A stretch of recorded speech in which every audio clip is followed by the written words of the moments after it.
Assalamualaikum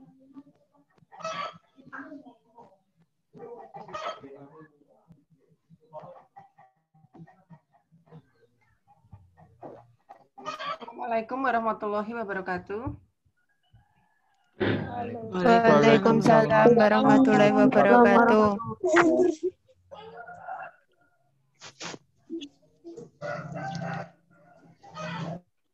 Selamat pagi ya, salam sejahtera buat semuanya. Baiklah, sebelum kita memulai perkuliahan, mari kita berdoa menurut kepercayaan masing-masing. Doa dipersilakan.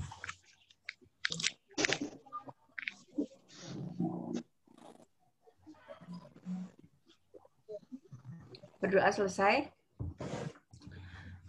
Ini kelas akuntansi ya, akuntansi apa ini? Akuntansi C. Pendidikan akuntansi. Pendidikan akuntansi C. Oke, anak pendidikan. Baiklah ya, hari ini semuanya sehat ya? Alhamdulillah. Alhamdulillah sehat. Ya, terima kasih ya telah datang ke Meet ya, Zoom ya. Tepat waktu. Jadi nanti kita 45 menit karena ini gratis ya, jadinya 45 menit nanti mati. Jadi kita gunakan waktu ini semaksimal mungkin ya. Jadi nanti untuk perkuliahan pengantar bisnis bagi kelas pendidikan akuntansi C,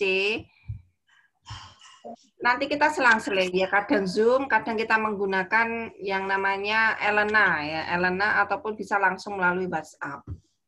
Karena kalau kita selalu pakai Zoom setiap waktu, nanti ya kuotanya nanti habis ya, cepat habis.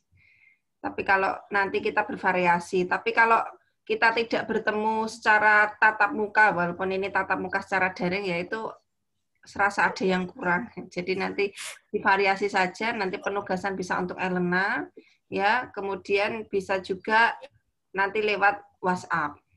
Tetapi Elena akan selalu on terus ya, dipantau terus Elenanya bagaimana. Nanti kalau misalnya ada tugas, nanti saya akan mengabari via WhatsApp. Ada pertanyaan sampai sini?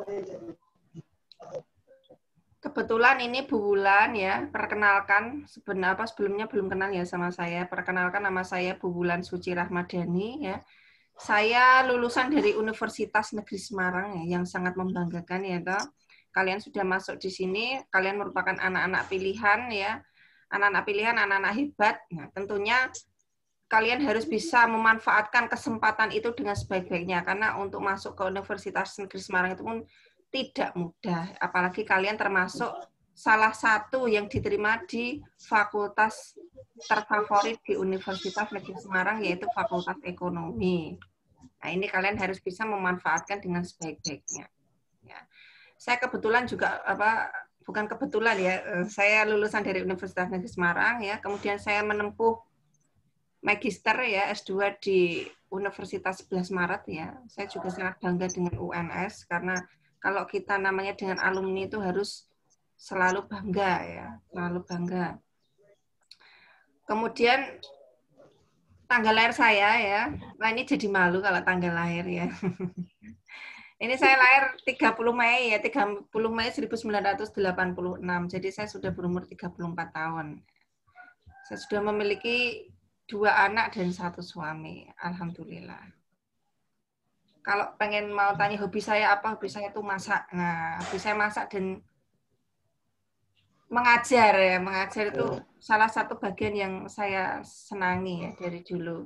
Karena cita-cita saya dari dulu adalah ingin sekali menjadi pengajar, menjadi dosen. Sampai sini ada pertanyaan. Nomor HP saya sudah ya, kemarin sudah saya broadcast ya. Terima kasih atas fast responnya. Sehingga perkuliahan, alhamdulillah dalam minggu ini sudah ketemu anak-anaknya semua ya, tidak menghilang. Karena kita memang susah sekali, karena kita melalui daring, jadinya mencarinya pun juga susah. Tapi untungnya ada Telegram, ya, jadinya saya broadcast, kemudian kalian bisa merespon dengan cepat. Baiklah ya, saya hari ini akan mengajar mengenai pengantar bisnis.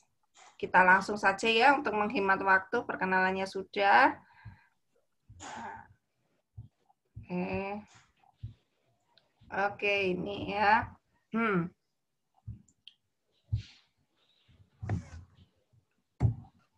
Nah, ini materi ya. Materi yang akan kita rencanakan pada 1 semester ya. Jadi saya sebenarnya ingin sekali pada 1 semester ini saya memberikan, kalau dulu waktu kita pertama maksudnya dulu ya, mahasiswa saya waktu pertemuan sebelum kita daring ya. Jadi biasanya saya pertengahan semester itu saya biasanya ceramah ya. Kemudian after mid itu saya biasanya diskusi. Ya, untuk kali ini tetap kita bisa memungkinkan untuk diskusi, baik itu melalui Zoom meeting ataupun melalui Elena ya. Jadi kita manfaatkan Elena dengan sebaik-baiknya. Oke, materi ya. Bagian 1 ya. Jadi nanti kita akan membahas yang mengenai organisasi bisnis ya, itu seperti apa. Merencanakan bisnis, memilih bentuk kepemilikan bisnis, dan juga etika bisnis serta tanggung jawab sosial. Nah, ini dalam berbisnis itu membutuhkan suatu etika. Kemudian bagian kedua, nanti kita akan membahas ya, mengenai lingkungan bisnis. Bagaimana kita mengenal mengenai lingkungan ekonomi yang berkaitan ataupun yang berpengaruh dengan lingkungan bisnis, kemudian lingkungan industri, dan juga lingkungan global. Oke, kemudian bagian ketiga ya, dasar-dasar manajemen yang efektif ya, struktur organisasi, kemudian manajemen produksi serta memperbaiki kualitas dan efisiensi produksi. Kalau kalian ini anak-anak pendidikan akuntansi, tentunya nanti kalian akan mempelajari ya bagaimana mengenai manajemen produksi, memperbaiki kualitas, biasanya nanti masuk di mata kuliah akuntansi manajemen. Kemudian bagian 4 ya, kita mengelola karyawan MSDM. Karyawan MSDM ini seperti halnya ya manajer personalia ataupun HRD kalau trennya sekarang namanya seperti itu. Jadi dalam hal ini mereka mempunyai tugas yaitu merekrut, menyeleksi, melatih, mengembangkan, memelihara dan juga mengevaluasi karyawan dan juga memotivasi karyawan. Tentunya karyawan ini merupakan bagian yang sangat penting dalam suatu perusahaan. Tentunya harus ya kita seleksi dengan baik, kita kembangkan potensinya tentunya untuk ya kalau mempunyai karyawan yang baik, mempunyai manajemen karyawan yang baik, tentunya tujuan perusahaan akan tercapai dan juga menambah nilai dari perusahaan. Oke, sekarang pemasaran. Jadi kalau dalam hal ini pemasaran, di manajemen pemasaran kita akan mengenal bagaimana ya strategi produk, ya strategi harga, kemudian strategi promosi dan juga strategi distribusi. Ini juga akan kita pelajari ya. Kemudian untuk manajemen keuangan ya, tentunya ini bagian yang tidak bisa lepas dari kegiatan manajemen ya. Ada analisis akuntansi dan keuangan, kemudian pendanaan ya, bagaimana kalau kita misalnya perusahaan ingin mengembangkan ya usaha dan membutuhkan dana segar ya, tentunya kita harus ya mencapai aspek pendanaan. Misalnya aspek pendanaan itu apa sih Bu? Ya misalnya kalau kalian waktu SMA kan sudah diajari mengenai apa sih yang dimaksud saham ya, apa sih yang dimaksud dengan obligasi. Lah ini merupakan aspek-aspek pendanaan bagi perusahaan. Kemudian ada lagi investasi bisnis ya. Jadi dalam suatu manajemen keuangan itu harus ada investasi bisnis tentunya agar perusahaan itu lebih ya berkembang dengan baik. Nah, kemudian ada topik khusus ya, nanti sekilas saja mengenai sistem informasi dan juga teknologi, tentunya untuk manajemen resiko dan juga sintesis fungsi-fungsi bisnis. Oke. Merencanakan suatu bisnis. Tentunya ya, kalian tahu perencanaan bisnis ini tentunya harus bisa memenuhi pemegang kepentingan. Salah satunya siapa saja ya. Ada pemilik ya, kreditor, karyawan, pemasok dan juga pelanggan. Ini penting sekali ya diperhatikan dalam suatu rancangan bisnis. Nah, ini ya langsung saja. Pemilik ya, apa sih yang dimaksud dengan pemilik? Tentunya dalam suatu kegiatan bisnis kita tidak bisa lepas yang namanya owner ya atau pemilik. Pemilik itu adalah seorang wira swastawan yang menciptakan suatu bisnis. ya, wira swastawan atau pula yang disebut dengan entrepreneur ya, orang yang dalam mengorganisir, mengelola dan juga mengasumsikan resiko yang dihadapkan untuk memulai suatu bisnis. Jadi tentunya seorang entrepreneur itu adalah orang yang berani mengambil suatu resiko. Jadi kalau siap menjadi entrepreneur berarti kita siap untung dan rugi. Nah, bagaimana seorang entrepreneur ya ataupun seorang pengusaha ya, dia bisa memenuhi aspek pendanaan. Tentunya kalau ingin perusahaannya lebih besar, maka dia bisa ya membuka yang namanya saham ya. Apa sih yang dimaksud dengan saham? Saham itu adalah ya sertifikat kepemilikan suatu perusahaan pemegang saham. Jadi kita mencari modal ya dari para investor melalui saham, itu yang namanya saham. Oke, sekarang next ya, kreditor. Tentunya dalam suatu lingkungan bisnis ya ataupun suatu bisnis kita tidak lepas yang namanya kreditor. Kita pengusaha itu pasti butuh yang namanya modal ya. Jadi perusahaan biasanya membutuhkan dukungan keuangan melampaui apa yang disediakan oleh pemiliknya ya. Jadi kalau misalnya kebutuhan ini melampaui batas dari pemilik ya, pemilik punya modal hanya 50 juta ya, pengen menambah modal 100 juta, ya bagaimana cara kita mendapatkan 50 juta sisanya? Ya kita harus menghubungi kreditor ataupun pihak peminjam. Jadi kreditor ini adalah institusi keuangan ataupun individu yang memberikan suatu pinjaman. Jadi untuk stakeholder ya, untuk pemilik sudah, kreditor sudah lah, sekarang karyawan. Oke, karyawan. Karyawan di sini bisa disebut pula dengan manajer. Manajer itu apa tuh Bu ya? Manajer adalah ya karyawan yang mempunyai tanggung jawab mengelola pekerjaan yang ditugaskan pada karyawan lain dan membuat keputusan penting dalam suatu perusahaan. Tentunya ya manajer ini ya itu harus bisa memaksimalkan nilai perusahaan. Karena apa ya? Manajer masing-masing mempunyai bidang ya ataupun job description. Tentunya kalau manajer itu mengelola pemasaran berarti dia harus bisa mengelola pemasaran itu dengan baik sehingga memaksimalkan nilai perusahaan.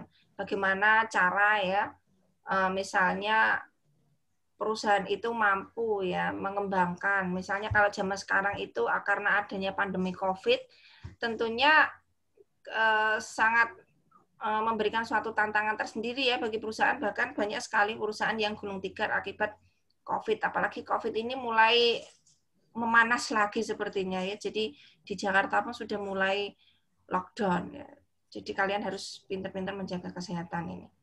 Jadi kalau manajer ya menghadapi masa COVID seperti ini harus kreatif ya, harus cerdas dalam berpikir. Tentunya kalau zaman sekarang ya, pernah nggak kalian di WA ya ataupun pasar swalayan misalnya, ya, pasar swalayan mana misalnya ada swalayan ataupun misalnya Citraland Semarang.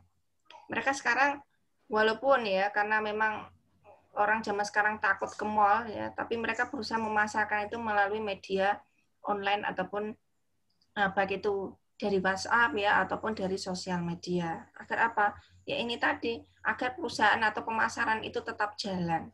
Kemudian mereka juga memfasilitasi misalnya dalam jarak tertentu tidak terkena ongkos kirim. Nah, ini juga merupakan suatu strategi pemasaran ya agar karena apa ya untuk memenuhi kebutuhan para pelanggan dengan baik ya tidak usah perlu ke mall tetapi cukup duduk manis di rumah memilih barangnya bisa datang.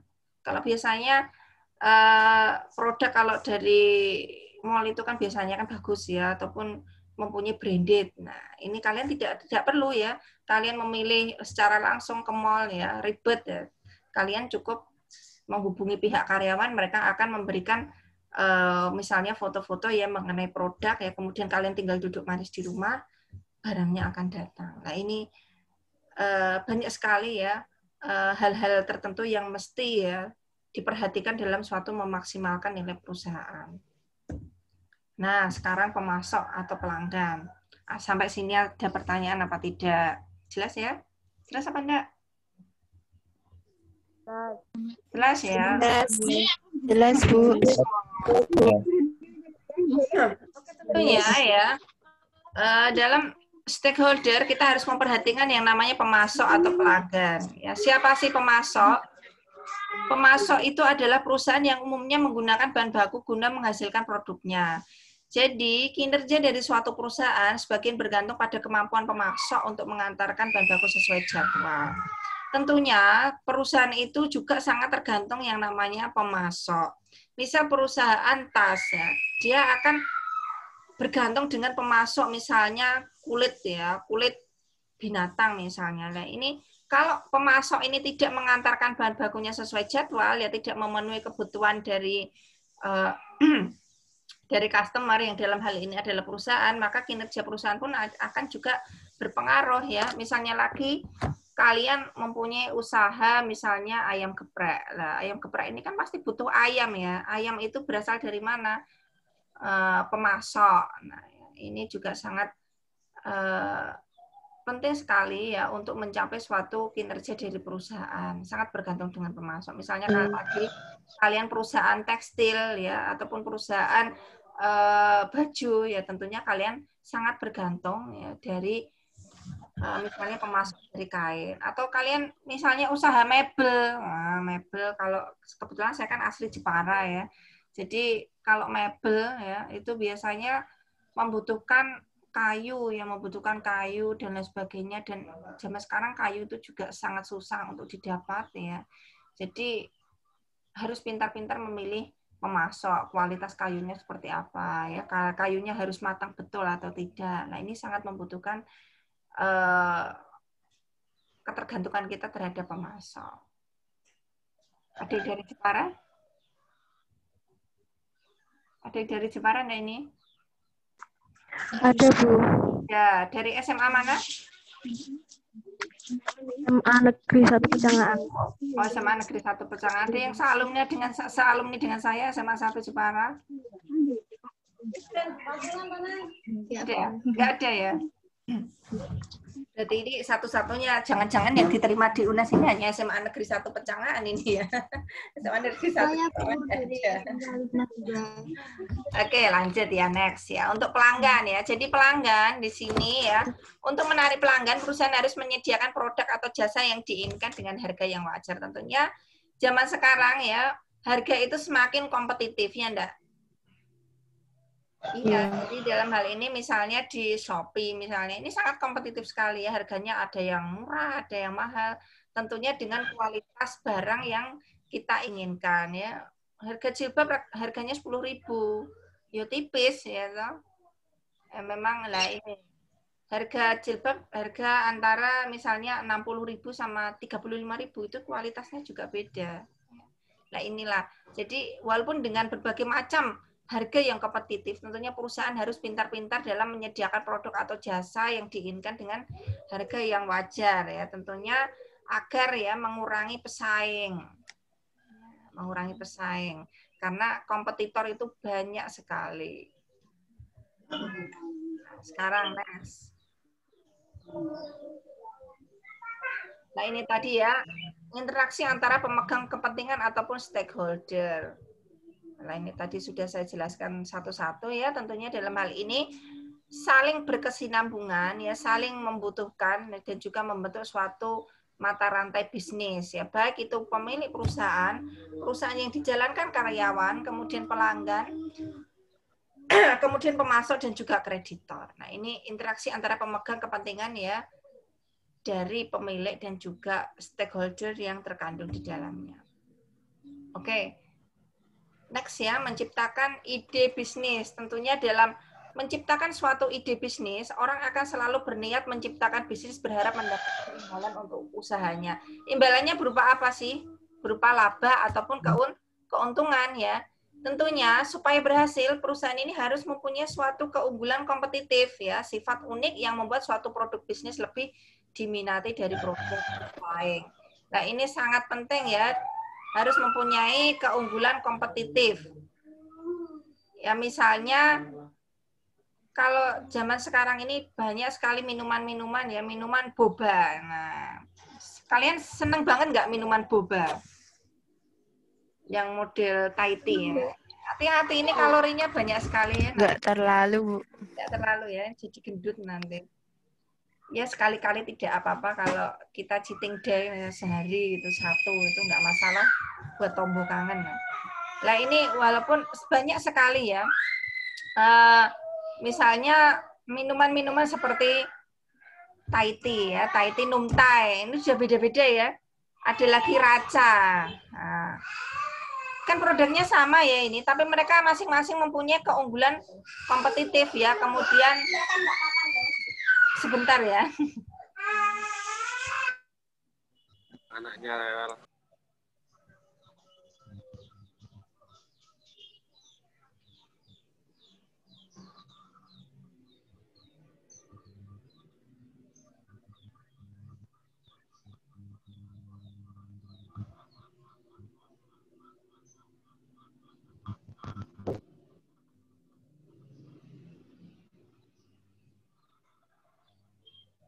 Oke ya, saya lanjut lagi.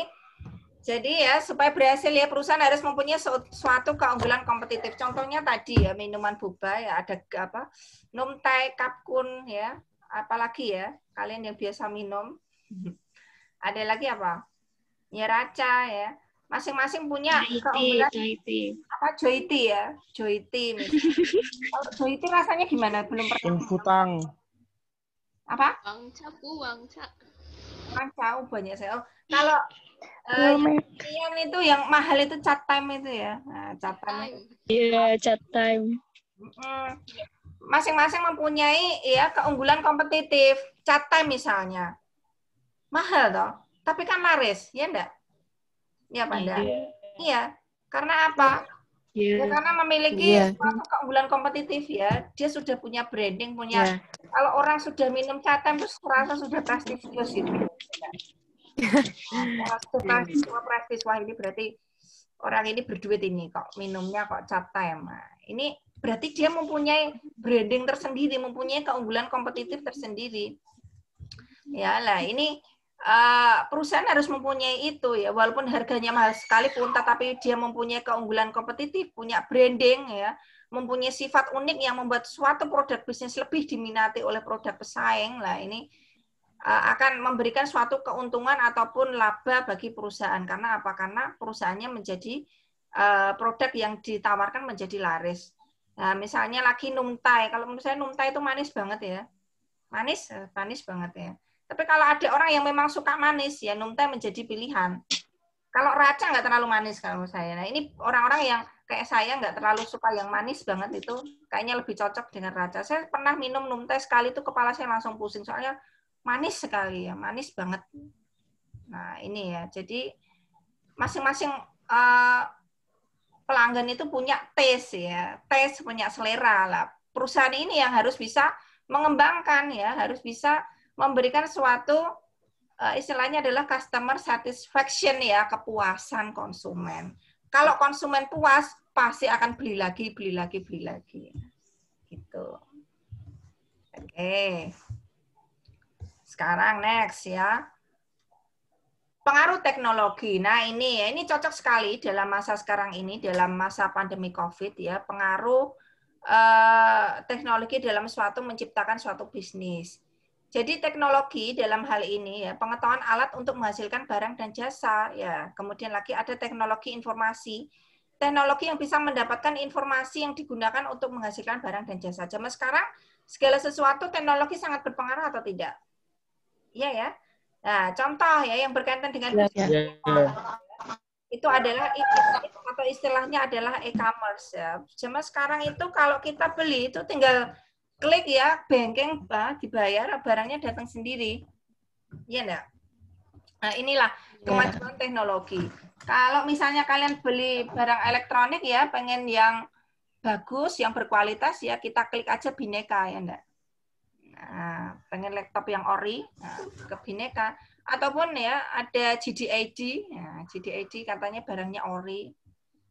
Kemudian kalau para wanita itu biasanya senangnya itu Shopee ya. Itu banyak sekali pilihan. Dimulai dari baju ya, banyak sekali model pilihan dari harga yang paling mahal sampai harga yang paling murah. Ya. T-shirt itu juga banyak sekali ya dari Shopee. Dan sekarang sosial media juga sangat berpengaruh ya. Nah, kalau zaman sekarang ngetrennya Instagram, ya enggak? Kalau Facebook sudah mulai Iya, Bu. Oh, Instagram. Facebook itu sudah mulai ditinggalkan. Facebook itu biasanya sekarang ya untuk berita-berita kayak gitu ya. Kalau kebanyakan di Facebook itu banyak berita hoax. Nah, hati-hati. Hati-hati untuk like and share itu juga hati-hati sekali karena banyak sekali berita hoax. Lah, kalau Instagram lah ini sangat laris banget ya dalam hal para perusahaan untuk promosi ya. Banyak sekali artis-artis zaman sekarang ya toh itu kan endorse. Nah, ini apa sih ya? Ini strategi bisnis bagi mereka. Artis yang baru in sekarang siapa? Apa ya? Aukarin. Aukarin. Fadil Jaidi. Nah, siapa lagi? Fadil Jaidi. Yonglek.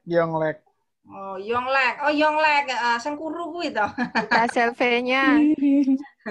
Waduh ya. Lah ini mereka mempunyai pangsa pasar tersendiri ya bagi anak-anak muda. Tentunya bagi para pembisnis ya kita serang saja anak-anak muda ini dengan produk-produk ya, dengan brandingnya adalah Yonglek misalnya ya. Kemudian ada lagi yang artis Instagram misalnya. Siapa itu Aukarin. Aukarin yo ngeri ya. Cantik jelita ya. Iki Mas Arga Prayoga yang biru terus ya, mesti seneng karena delok iki mesti ya. Nah, ini juga perusahaan harus pintar-pintar sekali dalam melihat yang namanya apa peluang bisnis. Jadi kalian itu ajang bisnis loh ya, ajang market ya, ajang pasar kalian ini.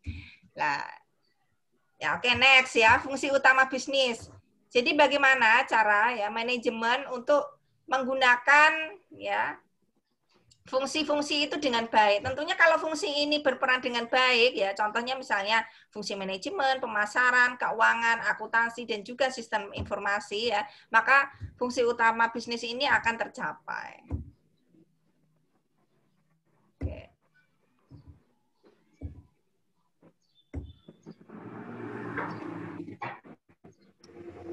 Nanti kalau tiba-tiba mati nanti masuk lagi ya, sebentar ya. Ini waktunya kurang 8 menit 17 detik ya. Jadi ini mengembangkan rencana bisnis. Jadi rencana bisnis ya harus berfokus ya kepada stakeholder-nya. Stakeholder tadi apa saja ya? Lupa apa ingat? Apa saja tadi? Ada pemilik, ada kreditur. Pemilik perusahaan, kreditor, pelanggan, masuk ya. Masuk. Berarti masih fresh ya, ini belum ngantuk ya. Rencana bisnis ini dikembangkan dengan fokus stakeholder ya. Jadi di sini rencana bisnis harus mampu ya, mendeskripsikan secara rinci dari usulan suatu bisnis ya, termasuk di dalamnya deskripsi bisnis. Jadi kita membuat perencanaan ya, buat perencanaan bisnis. Ada jenis pelanggan yang ingin ditarik itu seperti apa ya, pers dan juga fasilitas untuk produksi. Nah, ini harus bisa di-planning dengan baik ya. Misalnya deskripsi, misalnya kamu ingin membuka pet shop misalnya ya, atau ya penyedia makanan-makanan untuk hewan peliharaan ya, misalnya anjing ya, atau kemudian ada kucing, hamster. Nah, ini kalian harus tahu ya deskripsi bisnisnya seperti apa ya, jenis pelanggan yang ingin ditarik ya. Berarti para pecinta kucing ataupun pecinta hewan ya, binatang ya. Dan juga pers dan fasilitas untuk produksi ya. Biasanya kita harus bisa ya istilahnya mengembangkan, misalnya ada artis misalnya penyayang binatang misalnya ya, sering misalnya sering update di Instagram misalnya hewan-hewan kesayangan. Nah, ini cocok sekali ya bagi pet shop yang mempunyai kapasitas besar untuk promosi misalnya ya, dia pakai endorse artis tersebut ya. Jadi untuk pers dan juga fasilitas yang diproduksi ini juga akan bisa tercapai dengan baik. Nah, ini jadi harus punya plan, harus punya rencana yang tentunya akan nantinya ya goal ataupun tujuan dari perusahaan itu tercapai. Oke. memperkirakan lingkungan bisnis. Jadi kita itu hidup ya dalam ketidakpastian, ya enggak? Betul? Ya, kita itu uncertainty. Iya, Bu. Kita itu hidup di dalam ketidakpastian. Kita nggak tahu ke depan seperti apa ya. Siapa sih yang menyangka kalau sekarang ada pandemi COVID? Nggak ada. Ya, kos-kosan di sekarang itu banyak yang gulung tikar sekarang ini, banyak yang dijual. Karena apa? Kalian nggak masuk. Maksudnya nggak pesen kos. Nah, jadinya apa ya? Jadinya ini membuat para pembisnis kos-kosan ini juga banyak juga yang banyak kos-kosan yang dijual karena tidak bisa menutup misalnya kewajiban kepada kreditor ya mau nggak mau dijual. Nah ini, jadi kita itu tidak tahu perubahan ekonomi. Tentunya pandemi COVID ini sangat berpengaruh ya dalam kegiatan sosial, ekonomi, bisnis ya. Sampai Indonesia pun belum sembuh betul pun sudah menerapkan yang namanya new normal ya toh. Gara-gara new normal akhirnya dikira sudah normal ya. Kemudian virusnya nyebarnya malah semakin cepat. Terus sekarang pariwisata juga sudah dibuka. Dan rencana kayaknya juga mau ditutup lagi ya karena penyebaran COVID ini juga sudah semakin masif. Sekolah juga rencana di zona hijau juga mau dibuka ya toh. Tapi ya apa daya ya kelihatannya untuk situasi ataupun sebelum vaksin ini benar-benar ditemukan ya ternyata ya memang susah. Karena juga vaksin itu harus trial and error. Ini berdampak sekali loh pada lingkungan bisnis ya toh. Krisis bahkan di seluruh dunia nggak hanya di Indonesia itu krisis semua ini. Bahkan negara adidaya seperti Amerika Serikat ya krisis ya karena apa? Nah ini karena lingkungan ekonomi memang sangat penuh dengan ketidakpastian ya. Jadi diperkirakan untuk menentukan bagaimana permintaan untuk produk mungkin berubah dalam memberikan reaksi pada kondisi ekonomi yang akan datang. Harga minyak dunia naik, jadi inflasi mahal. Nah, ini apa? Inilah kondisi-kondisi yang harus diperhatikan ya oleh perusahaan. Kemudian lingkungan industri ya. Nah ini lingkungan berarti kita harus memperkirakan ya lingkungan bisnis kita baik dari itu lingkungan ekonomi ya lingkungan industri ya karena apa dengan lingkungan industri yang semakin banyak tentunya akan meningkatkan persaingan betul apa enggak kompetitornya juga semakin banyak. Kemudian lingkungan global ataupun lingkungan ekonomi ya lingkungan global kondisi sosial ya kemudian misalnya pengaruh dari investor ya ini sangat berpengaruh sekali dengan lingkungan ekonomi. Ada pertanyaan sampai sini? Tidak ada? Jelas? Oke. Jelas, Bu. Untuk rencana manajemen, nah, ini untuk internal perusahaan itu menitik beratkan pada satu struktur organisasi. Tentunya struktur organisasi harus jelas mengenai perannya, tanggung jawabnya, karyawan di dalam suatu perusahaan. Karyawan akuntansi misalnya ya harus, misalnya dia mempunyai SDM akuntansi ya harus masuk ke akuntansi. Jangan sampai anak-anak yang misalnya bekerja ataupun mempunyai latar belakang hukum, tapi dia memegang akuntansi. Ya, ini dalam mengidentifikasi peran ini harus sesuai terlebih dahulu. Ya. Kemudian produksi, ya, bermacam keputusan mengenai proses produksi.